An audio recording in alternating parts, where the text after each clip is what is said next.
vale la pena ser vista una y otra vez. Habló de éxito, habló con humanidad, habló del gran drama de los cubanos tirándose al mar para escapar de la isla y también habló, sobre todas las cosas, del gran éxito de la comunidad cubana en el mundo, algo que han tenido que enfrentar de una manera tan especial, formando parte de múltiples iniciativas para imponerse. Me conmovió, diciéndolo en escasas palabras, la intervención del presidente de los Estados Unidos abordando la situación de Cuba.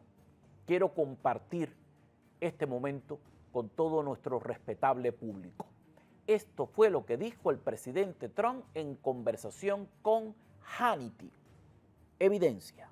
Cuba totally relies on Venezuela for money and for oil, and they give Venezuela protection. That was always the deal. They're very tough. They're good soldiers. They got wiped out, as you know. Yeah. 3 days ago, wiped out. I don't want to even say how many, but they got wiped out. But Cuba gives protection to Venezuela, and Venezuela gives Cuba money through oil. Yeah. And it's worked that way for a long time. You talked But about... it doesn't work that way anymore. So I don't know what Cuba's going to do. I think Cuba's going to fail. I don't think there are any alternatives for Cuba. I don't know how they survive without Venezuelan We have energy. great people from Cuba. Marco Rubio is great. He knows Cuba very Some well. people said, somebody told me today it was Marco's revenge. Well, maybe it was, but they a lot of great people. Yeah. A lot of great people. We'll see what happens. Well, you live in we South want Florida. to do something to help Cuba. Yeah. Let me, you mentioned Vladimir Putin. You know the Cubans I want to help, though? I want to help the Cubans in the United States that got treated so badly by Castro. Because we have a lot of Cuban population here. We have some of the best people in the country, Cuban. And I want to help those people. They got treated so badly. They left on rafts and they got just thrown out. Broken down. Those people are going to be taken care of. Broken down, dilapidated, rickety boats, shark-infested waters, inner tubes, because things were so bad there. They came in in the worst floating vessels that there have ever been, and circled by sharks and everything else. And many of them, as you know, many of them didn't make it. Aquí hay varios puntos esenciales. Yo voy a abordar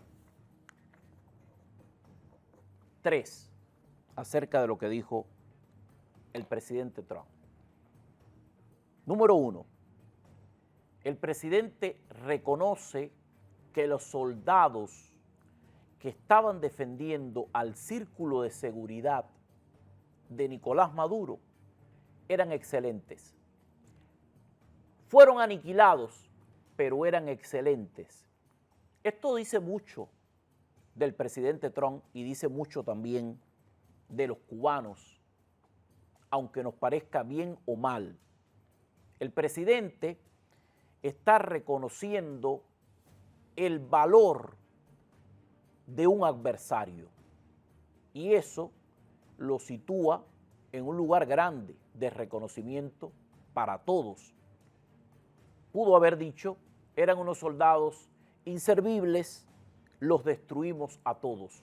No lo hizo. Dijo, eran muy buenos soldados, fueron aniquilados, todos sabemos por qué fueron aniquilados, por la superioridad desde todos los sentidos del comando que allí desembarcó, pero eso no significa que no fueran buenos soldados. Buenos soldados en defensa de una causa equivocada, ¿cierto? Qué lástima. Buenos soldados defendiendo a un narcodictador, qué triste. Buenos soldados ofrendando su vida en suelo ajeno, qué penoso. Buenos soldados que pudieron haber cambiado la historia ofrendando sus vidas en defensa de la gente de su pueblo y de su país, pero no lo hicieron. Optaron por ir a defender otras causas, causas perdidas sobre las cuales está pesando ahora la justicia. Esto aunque pueda ser contradictorio, quería decirlo porque esto apunta a la grandeza del presidente Trump en cuanto a reconocer el valor del adversario, aunque lo haya destruido. Eso es cosa de gente valiente, es cosa de gente honesta, es cosa de gente justa. Me perdonan, pero eso había que decirlo y lo dije. Número 2, me impresiona que el presidente Trump solo está hablando de los Castro. Y esto es muy, pero muy representativo, porque aunque supuestamente los Castro no estén en el poder, todo el mundo sabe que los Castro siguen estando. Y esto genera un punto de vista que es muy interesante. Hoy Cuba ha estado publicando que el presidente Trump es un mentiroso porque no hay ninguna instancia de Cuba en conversaciones con los Estados Unidos. Esto me da mucha gracia por dos temas esenciales. Número uno, jamás en la vida, nunca en la historia ha dejado de haber conversación entre Cuba y los Estados Unidos. Cuba y los Estados Unidos siempre han tenido conversaciones desde diferentes ámbitos porque están muy cerca y porque el tema de la seguridad fronteriza, del narcotráfico, del mar por medio, de la proximidad, de los huracanes, del parte del tiempo, de los aviones, de las comunidades, de las personas surcando el mar para llegar al estrecho de la Florida. Eso ha obligado a que haya una comunicación, aunque sea mínima, por temas de normas internacionales, por temas humanitarios, por acuerdos que han debido establecerse a lo largo del tiempo. Y esto ha ocurrido siempre. Esto no ha dejado de ocurrir jamás. Por lo tanto, es una gran mentira de parte de Cuba decir que no hay ninguna conversación ni ningún acercamiento. Es una mentira insidiosa y malvada, cuando en las últimas horas ha sido el propio sistema de gobierno de Cuba, por llamarlo de alguna manera, quien ha pedido una conversación estrecha con los Estados Unidos desde el respeto, la igualdad, como quieras enfocarlo, en base a tu muela, cada cual tiene la suya, pero pidiendo una conversación que lleve a un supuesto acuerdo y que le baje el tono a esta hostilidad. Aquí quiero incluir otro punto que creo que es el más importante. Y en esto, la parte que habla de Cuba tiene la razón. La parte que habla de Cuba dice, no hay ninguna conversación establecida con nosotros hasta este momento. Bueno, lo más probable es que no haya ninguna conversación con ustedes, que son supuestamente el poder o el lado del poder que está dando la cara. Pero sí es muy probable que haya una conversación con quienes manichean el poder, que no son exactamente ustedes. O sea, Estados Unidos y el presidente Trump, cada vez que se refiere al tema Cuba, habla de los Castro. Si habría alguna negociación directa, pasaría por Raúl Castro, que está allí, vivo, coleando y al frente del poder, moviendo sus hilos. Algo que debería ser muy preocupante para la cúpula que cree que tiene poder en Cuba y que no son más que los títeres que mueve este hombre con su séquito a su antojo. Si hay alguna negociación es con este hombre y probablemente el titiritero esté conversando sin que el títere lo sepa. Y quería decirlo porque este es un escenario muy probable. Así que esto también había que decirlo y lo dije. O sea, lo que puede pasar aquí fácilmente es que el titiritero entregue perfectamente en bandeja de plata al títere. ¿A cambio de qué? Bueno, a cambio de inmunidad, a cambio de irse a terminar de vivir los años que le quedan en otra geografía. Ya le va a ser imposible gastar el dinero que se han robado, pero sí les debe estar preocupando sobremanera terminar bien su periodo histórico y marcharse a otro lugar, lo cual es impresionante, es importante y podría estar ocurriendo perfectamente en este momento. Así que este es un escenario bien probable y esto podría estar ocurriendo en este momento. O sea, Estados Unidos tiene de sobra con quienes hablar para hablar con Cuba. Recordemos que hay cabilderos y pesos pesados con intereses en Cuba, que lo mismo en administraciones demócratas que en republicanas se han estado moviendo desde Washington. Eso funciona, esa gente pone dinero, esa gente se preocupa por el futuro, porque Cuba sería un paraíso para las inversiones cuando esta gente no estén en el medio. Así que ese podría ser un escenario, y el otro, que es por el que me inclino, sería el de creer que Cuba estaría abierta a una conversación muy precisa, y esa conversación sería con los Castro, que son los que rigen el camino de Cuba, aunque no lo parezca. Todo ese sistema institucional de milicianos trasnochados y de dirigentes de medio pelo de las filas del Partido Comunista en dependencias municipales, provinciales e incluso nacionales, deberían entender que la capacidad de maniobra que tienen es nula. Nunca han tenido una capacidad de maniobra, nunca han sido líderes de nada, nunca han podido tomar una decisión trascendental, jamás lo han hecho. ¿Van a creer ustedes ahora que Estados Unidos va a hablar con ustedes?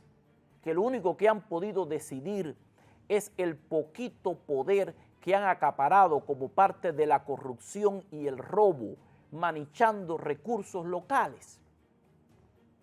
No han pasado de eso, no están a la altura de esta conversación. Así que no se asusten si no están en esa conversación, porque ustedes no forman parte de este juego. Por último, y como tercer punto importante de este mensaje del presidente, Hannity quiere llevarse al presidente a otro tema, comienza a hablarle de Putin, el presidente quiere seguir hablando de Cuba y continúa. Esto es épico, esta declaración. Hace referencia a los cubanoamericanos, el éxito de los cubanoamericanos, lo mal que se les ha tratado, cómo fueron expropiados, todo lo que perdieron, las generaciones que han visto pasar sus mejores años y que han visto pasar sus vidas sin recuperar las riquezas que atesoraban en Cuba. Él dice concretamente que quisiera, sobre todas las cosas, este cambio para darle una oportunidad nueva a los cubanoamericanos, a las personas que vinieron a afincarse a los Estados Unidos y que lo perdieron absolutamente todo. El presidente, que es un hombre de negocio, que sabe que esos cubanoamericanos han sido personas exitosas que se reinventaron y que comenzaron de nuevo dentro de los Estados Unidos. Pocos exilios en los Estados Unidos han tenido el éxito que ha tenido el exilio cubano. Él sabe que ese exilio cubano sería decisivo para la reconstrucción de la isla y para su transición del modo más genuino y más extraordinario. Yo nunca antes vi a un presidente de los Estados Unidos tomarse tanto tiempo en el tema Cuba de esta manera. Nunca antes vi una crisis tan grande como la que se avecina, porque en cada momento como crisis había un soporte, un plan B, pero ahora mismo Cuba no tiene un plan B. México es una opción auxiliadora. México siempre ha estado ahí. México nunca ha roto las relaciones diplomáticas con Cuba. En México nos adoran, en México hemos vivido, en México hemos recibido todo el apoyo, todo el cariño, pero México no es Venezuela. Por muy fuerte que esté la presidenta mexicana al frente de su partido, por muy fuerte que se haya hecho en el último tiempo el periodo y el establecimiento y todo lo que han hecho manipulando la Constitución y todos los de Morena para atornillarse y durar más tiempo, México no es la realidad que otros creen, porque México está muy cerca de los Estados Unidos. México sabe cómo funciona el tema de la economía. El mexicano puede parecer lo que quieras, pero está en la búsqueda de la prosperidad, de la diversión, de la alegría. El mexicano es un ser rampante que hoy sale a marchar para darle el apoyo a la presidenta de México y mañana salen a hacer una huelga y a destruir lo que se encuentren en el camino porque crean que alguna política sea inadecuada o que les estén manipulando. Han transitado por varios partidos, han desechado tantos partidos políticos que convirtieron un movimiento como Morena en la principal fuerza política y pareciera que por lo reciente a Morena le queda todo el tiempo del mundo, pero ya hemos visto el despertar del país y grandes manifestaciones en contra de Morena, en contra de la presidenta, algo que no vimos durante mucho tiempo bajo el mandato de López Obrador. Jamás vas a escuchar una retórica enardecida como las que manda Cuba en contra del presidente Trump o de los Estados Unidos de parte de México. Todo es negociación, todo es diálogo, no hay nada que no se resuelva a través de llamadas telefónicas de intercambio de apoyos. Nada, ni siquiera un centavo de más han tenido que pagar por un concepto extremo con el asunto, por ejemplo, de los aranceles, algo que se cantó y se habló antes de la llegada del presidente Trump a la Casa Blanca. México sabe cómo manejarlo. México ha estado intercambiando en función de una necesidad. Necesitan servicios de salud y lo han estado intercambiando por petróleo. Han mandado algún petróleo, mandan temas de solidaridad, sostienen un gran intercambio cultural, nos encantan las rancheras, ellos aman nuestros boleros y nuestras orquestas, pero no te pases, porque la relación tiene el mismo tono que ha tenido siempre. Unos viajecitos más, unos viajecitos menos, nos parece esto la cara más cercana a la izquierda latinoamericana de hoy, pero la cosa no es tan como la pintan. Y vamos a ver si México es capaz de suministrar todo el petróleo que Cuba necesita o si México es capaz de aguantar la presión de alguna nueva llamada telefónica de parte de Washington que ponga en riesgo los intereses de México. Creo que hasta ahí va a llegar el petróleo en gran medida que se está enviando al suelo mexicano o al suelo cubano en este sentido para poder dar esa contribución de la que tanto se habla. O sea, la situación es muy distinta. Nunca antes se había conseguido esta presión, se había hablado de retórica, de enfrentamiento, pero las presiones mayores fueron en un mundo en el que existía una Unión Soviética y un bloque socialista. Posteriormente hubo presiones cuando había un gran bloque regional que estaba sonriéndole a la región y que era ideológicamente manichado desde La Habana, cobrándoles grandemente por estos servicios y por estas oportunidades. pero los miembros de ese bloque ideológico han fenecido no Bolivia, no Ecuador, no Venezuela, no Argentina, no Honduras, no Salvador. Sumen, pinten del color justo el mapa de América y van a entender qué es lo que está ocurriendo en este momento. O sea, ha cambiado mucho la tendencia. ¿Quién se va a echar a sus espaldas sostener al régimen parasitario de Cuba?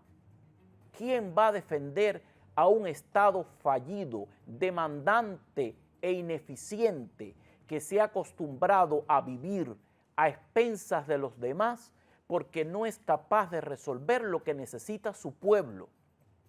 ¿Quién? ¿Dónde está el que es? Que no lo veo. Esa situación se ha vuelto muy, pero muy compleja. Cuba ha buscado nuevos proveedores. Hay un informe que precisa que, por ejemplo, el petrolero procedente de México llegó con 85,000 barriles. Esto ocurrió comenzando el fin de semana. La presencia de México se ha marcado como algo destacable en medio de la necesidad, no de la cantidad. Como que hay poco, suena más. La presidenta mexicana admitió que ante la crisis venezolana, miren en qué términos ella lo dice, evidentemente México se vuelve un proveedor importante de la isla. En septiembre, por ejemplo, Pemex, Petróleos de México, informó que su subsidiaria Gasolinas Bienestar exportó 17,200 barriles diarios de crudo a Cuba en los primeros 9 meses de 2025. Todo esto por un valor de 400 millones de dólares. Sin embargo, el anuncio del presidente Trump podría presionar a México para que reduzca o elimine estos envíos. Trump ya había advertido que esto puede ocurrir. La presidenta interina de Venezuela, quien trabaja y también es ministra de Energía, tiene ahora esta fuerte presión de cooperar con Washington, está amenazada con un destino peor que el de Nicolás Maduro si no colabora con la estabilización del país.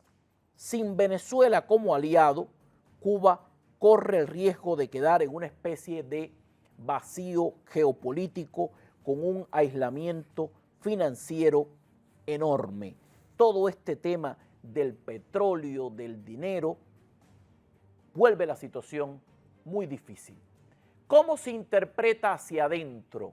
Soy sincero, muchas personas con las que he podido conversar que viven dentro de Cuba pusieron cara de angustia en su rostro cuando se enteraron de la caída de Nicolás Maduro. ¿Por qué? Porque quienes están condenados a vivir en la isla cárcel, al menos quisieran tener corriente eléctrica en su celda, quisieran poder comer algo cada día y saben que la presión energética destruye por completo esa esperanza que está bastante debilitada desde hace muchísimo tiempo. Hacia adentro, el tema de Venezuela es doloroso porque la sociedad civil cubana se acostumbró a vivir de esas aportaciones bolivarianas para su sistema electroenergético y ahora se ven sin opciones como cualquier otro país del mundo que paga el petróleo que necesita o que consume. Esto es tremendo, esto es bien difícil. La interpretación que se hace hacia adentro es caótica. El aparato político quiere irradiar otra interpretación y quiere darle luces al problema. ¿Cómo le dan luces al problema? Bueno, le dan luces al problema intentando revivir el deseo y la combatividad del pueblo cubano. Están repitiendo el mismo guión de Maduro que les inculcó Cuba. Saquen a las calles todo el arsenal militar. Necesitamos que se vean nuestros cohetes, nuestro armamento. Necesitamos que se vea todo lo que tenemos para que eso nos sirva para asustar no sé a quién y elevar la moral combativa de nuestro pueblo. Así que los trasnochados, los que no deciden nada, los que son apenas los títeres del titiritero a nivel de pueblo, a nivel de región, lo que han inventado es elevar esa capacidad combativa y convocar a maniobras y ejercicios militares a un pueblo que tiene hambre, a un pueblo que probablemente la noche anterior no pudo dormir debido al apagón, debido a la crisis, o a que está vigilando lo poco que tiene para que en medio de la descomposición social no se lo roben, o el que se pasó la madrugada entera sin dormir vigilando un chorro de agua para que llegue a su pequeño tanque, a su depósito y poder cocinar o bañarse al otro día. Esa es la tropa, la guerra de todo el pueblo, meterle miedo al pueblo, hacerle ver que los Estados Unidos, que el enemigo imperialista va a venir a arrebatarles la vida y comenzar a fomentar esos ridículos ejercicios militares que en un momento se conocieron como los domingos de la defensa, que era como estropear tu día de cansancio, de civismo, de ir a la misa y de estar en contacto con tu familia. No, eso no basta. Ahora, domingos de la defensa o días de la defensa sistemáticos para estar todos preparados con un arsenal militar ridículo, supuestamente puesto en manos de personas que no están entrenadas y que tampoco desayunaron. La verdad, no pensé en el año 2026 volver a ver estas actitudes, estas frases, estas acciones que se pusieron muy de moda en los años 80, cuando la temporada de Ronald Reagan en la Casa Blanca o en periodos anteriores, con tanta crisis y con tanto dolor. Para los que no creen que esto está así de ridículo, aquí les tengo unas imágenes y unos sonidos de cómo va la retórica revolucionaria de la guerra de todo el pueblo. Evidencia. Nuestra Brigada de Defensa Antiaérea trabajó en la preparación de las dotaciones combativas pertenecientes a las unidades, fundamentalmente la defensa antiaérea. Durante el día de hoy se realizaron ejercicios de entrenamiento con la dotación con el objetivo de lograr mayores hábitos y habilidades en el desempeño de las dotaciones combativas para incrementar la preparación de las mismas y lograr una máxima efectividad durante la realización del combate antiaéreo. El soldado que escuchó esta muela sin diente ya se quedó dormido o se desmayó por no haber ni siquiera desayunado. Yo creo que esto está como nunca antes. Esto está como nunca antes y comenzaremos a dedicarle mucho más tiempo a este tema porque la evolución de lo que está ocurriendo con Cuba va a marcar el cursor de la tendencia y la política de los Estados Unidos sobre el continente americano.